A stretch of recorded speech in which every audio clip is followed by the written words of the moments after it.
Thank you, brother. I didn't even notice. Thank you, thank you. All right. Those of you who are online, we appreciate your attendance. What I did is, Jules, I don't know if you have the email, but I sent all the discussion questions in an email. So if you want to upload those to the Facebook page, so those who are online can participate in their homes with us as we look at some of these discussion questions. All right, so first, practical application. What can we do to calm, to process our anger? Number one, identify feelings of anger while they are still low in intensity. Identify feelings of anger while the anger is still mild. Sounds really easy. Say out loud, I'm feeling angry. Remember we talked about name entertainment? Labeling emotions calms the brain, helps us to process it once we can label it. So it's really important that we have a vocabulary for our emotions. Remember, say out loud, I feel angry. And if it's not anger, remember anger could be a secondary emotion. We talked about that. There may be a more vulnerable emotion that you're choosing to bypass, choosing to not feel. And so we just go straight to anger, when really it may be frustration. I'm feeling overwhelmed. I'm feeling embarrassed. I'm feeling humiliated. I'm feeling sad. I'm feeling grieved. I'm feeling guilty, feeling shamed. All those fall under the anger category. So being able to label, saying out loud, I feel angry. I didn't say this on Wednesday, but this is something worth mentioning. When you think about your family of origin, you think about the expression of anger, sometimes there are implicit rules. There are rules that are implied in the home that we grow up in regarding the expression of our emotions. And some families or some children, they learn to know that certain emotions aren't allowed in this home. And this isn't something that's verbally expressed, it's something they pick up on. What happens when the child says they're afraid? How does the parent respond? What happens when the child says that they're sad? They're scared. If we are being emotionally dismissive, it may be something like, don't be sad, don't be afraid, don't be scared. That doesn't take away the feeling. It only teaches them to dismiss it. So then what feelings are appropriate? What feelings are allowed in our home? Sometimes the only feeling we see is anger.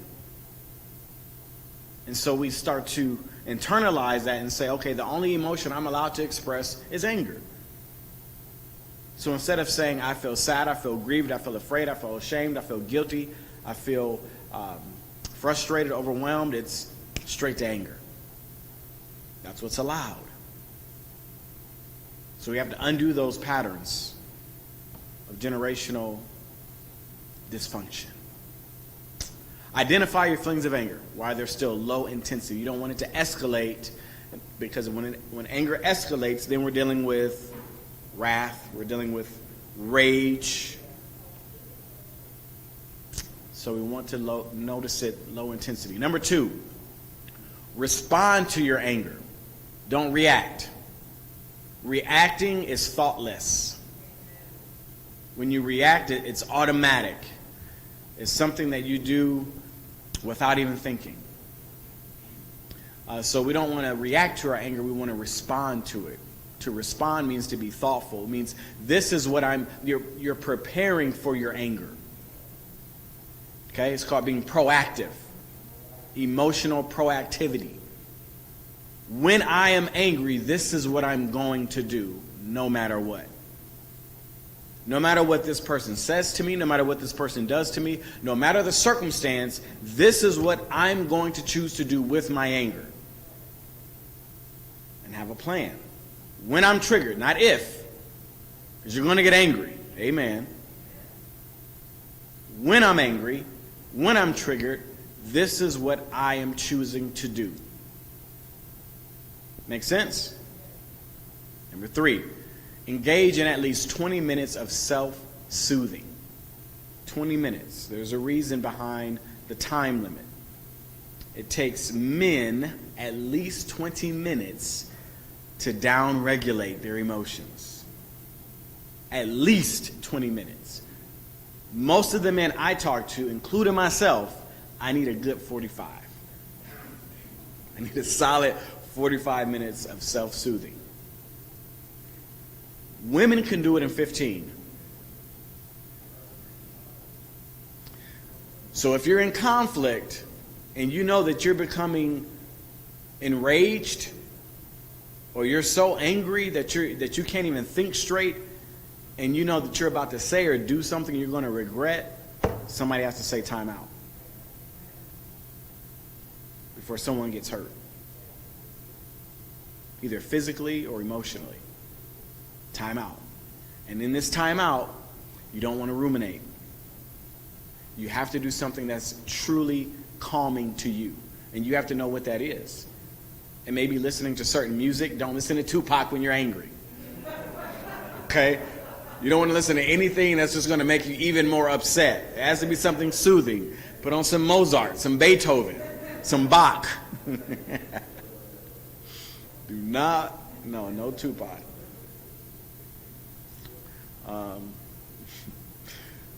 For those who are not familiar with Tupac, you might know him as Tupac. No Tupac. No Tupac or Tupac.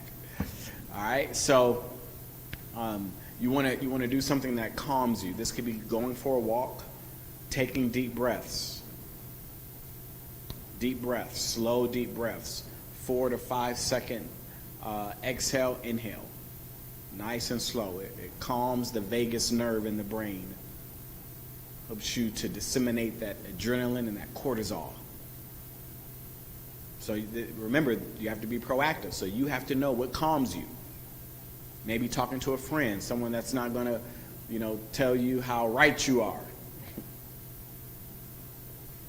Someone who's going to be honest. Maybe it's journaling, praying, meditating. Yes, Sister Gloria. Okay, yeah, that sleep music is very calming. Instrumental music. Yep. And they have apps for meditation. Calm. There's an app called Calm. All right. Number 4, be aware of the warning signs of anger by paying attention to physiological changes. So anger affects the sympathetic nervous system, which results in a physical state of readiness. When you're angry, you're ready to fight, you're ready to flee, one or the other. So your body is getting ready. Anger is an action emotion. It prepares you to do something.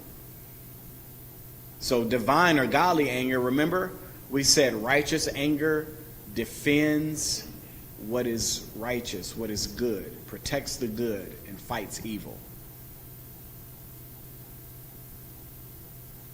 So your anger is getting you ready. So what is your body telling you? Listen to your body. Where does it show up in your body? Does your heart start to beat fast? What about the way you breathe? Do you have short, shallow breaths? That's why you have to deep breathe. You're not getting enough oxygen. Can't think straight. You got to slow your breathing. Do your fists clench?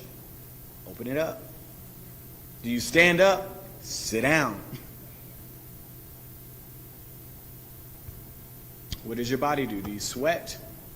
Do you talk fast? Faster? Louder? James says what? Be quick to hear, slow to speak, slow to anger. The more you speak, the angrier you get. Right? What is your body doing? Your body is giving you warning signs that you're getting angry. Pay attention. Don't ignore it. Number 5, avoid ruminating about revenge. When you take your time out, don't keep going over and over in your head what this person has done wrong, how they offended you, what you're going to do, what they ain't going to do. If I see them again, no, don't go there. When you ruminate, now you're starting to get into resentment, bitterness, hatred, punishment, vengeance. Now you want to hurt somebody. Number 6, confront to restore, not destroy. When you are choosing to confront someone in anger, your anger may be justified. Maybe they did something that was wrong, oppressive, injustice, racist, unfair. Maybe there was a true wrongdoing, a true offense, and you have every right to be angry. Remember, Paul said, be angry, feel it, don't deny it, don't suppress it, don't repress it, feel it, and sin not. So our anger is meant to bring us closer. If we're going to confront, we confront to restore the relationship. We repair, restore, not destroy. We don't hurt people with our words, with our anger, with our hands. We try to restore. We try to heal. We try to build.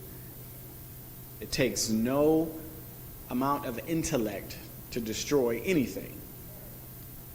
Toddlers can do that without even thinking. But to build takes some intelligence, takes some wisdom. All right, next slide. That might be it. Is that it? Okay, this is the last one. Number 7, maintain distance from your offender until you can speak calmly. If you know that you're about to start speaking and you're going to be enraged and you're going to yell and cuss, because we cuss sometimes. Y'all not trying to be honest this morning. Maintain distance until you can speak calmly, until you can speak respectfully. Okay? Until you can speak, Paul says, have your speech seasoned with grace, seasoned with salt. So it's being able to say something negative positively. You get that? If you know that you can't be calm, that you can't speak respectfully and treat the other person with dignity in your anger, don't even approach them. Sit back and process it. Deal with it. Number 8, be curious about the other side of the story. Seek to understand the other person's behavior. They have a reason for what they did. May not be right, may not be godly, but in their mind, they have a justifiable reason as to why they did what they did. Be curious about them. Maybe about what they're going through. Maybe they just had a fight with their spouse. Maybe they just had divorce papers handed to them. Maybe they have a family member who's a drug addict and they're trying to figure out how to cope, how to help. They're stressed out. Maybe they've worked 3 days straight and they have insomnia. So that leads me to number 9. Try to be empathetic. Don't you want someone to be empathetic when you're upset and you maybe do or say things that you shouldn't? Don't you want people to be understanding and try to know what it's like to live life in your shoes? Empathize with your offender. They have a backstory too. Number 10, consider your history. Your anger may be due to unprocessed issues such as abandonment, abuse, and betrayal. Sometimes because we have unprocessed trauma, then we become overly offendable. Where maybe there has not been an injustice. Maybe there was no true offense. Maybe we're a little bit too sensitive. We have a short fuse. Tamika.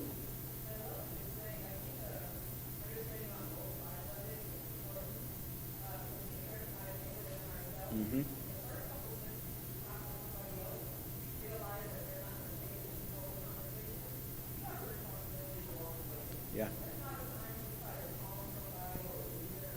Mm-hmm.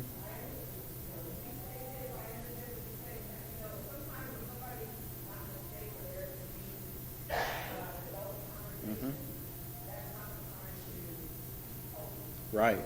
Yeah, I'm glad you said that. I had a conflict with a lady at another congregation in regards to the police brutality and the killings when they were, all over the media. And she called me, and it was a really unfruitful conversation. And she started yelling and being very disrespectful. And I said, look, my sister, I said, we can have this conversation. I said, but I'm not going to allow you to keep disrespecting me.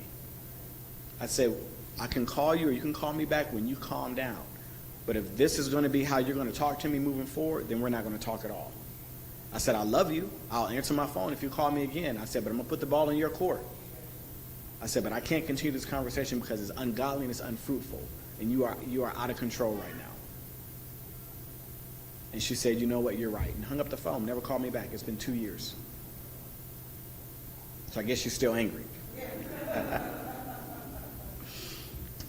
But yeah, so you have to be able to detect when the conversation is no longer productive, when it's not fruitful.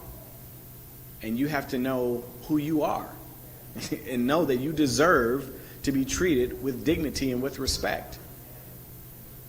And if they're being disrespectful, give them a chance to repair and say, hey, what you said was really critical. What you said was very judgmental. What you said was a little disrespectful. I want to continue this conversation, but if this happens again, then I have to remove myself from this dialogue. Brother Steve.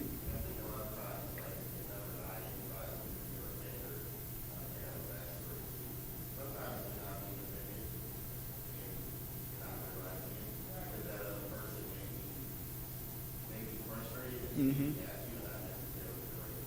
Yeah, that's true. Mm-hmm. Yeah. Mm-hmm. Mm-hmm. Yeah. Mm-hmm.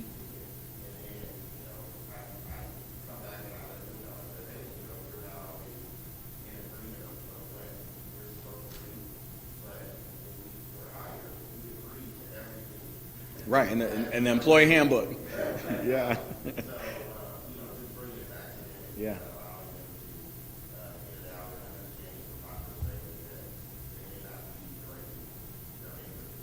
Right.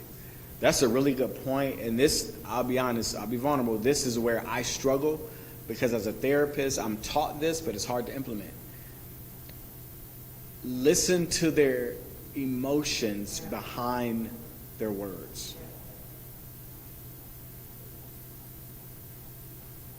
If we can adopt a posture of being unoffendable, and we're truly trying to understand where the other person is coming from, I'm going to give you a counseling secret. Don't tell anybody this. The person who asks the questions runs the conversation. The person who asks the questions runs the conversation. Always be curious. When someone comes to you and they're super emotional, tell me more. What's that about? Why does that bother you? It'll diffuse it. Because now they know that you're interested in hearing what they have to say. And you're not becoming defensive, taking it personal. 9 times out of 10, it's not about you. If someone is angry, that's their anger. It's their responsibility.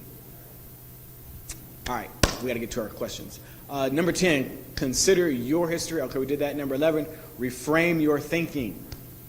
Reframe it. You decide how you're going to think about this situation.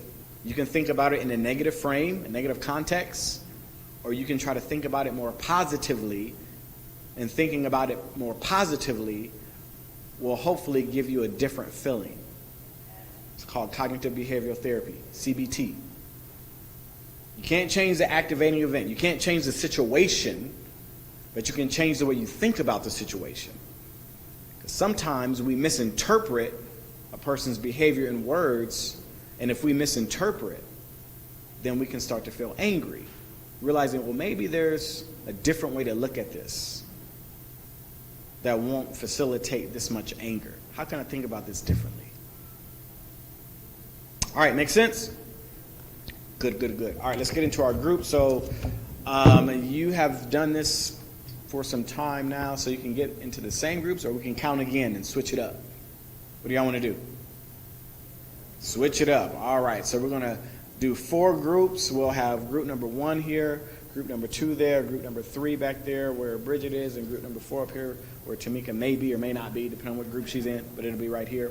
So we'll start from this side, and we'll go 1 to 4.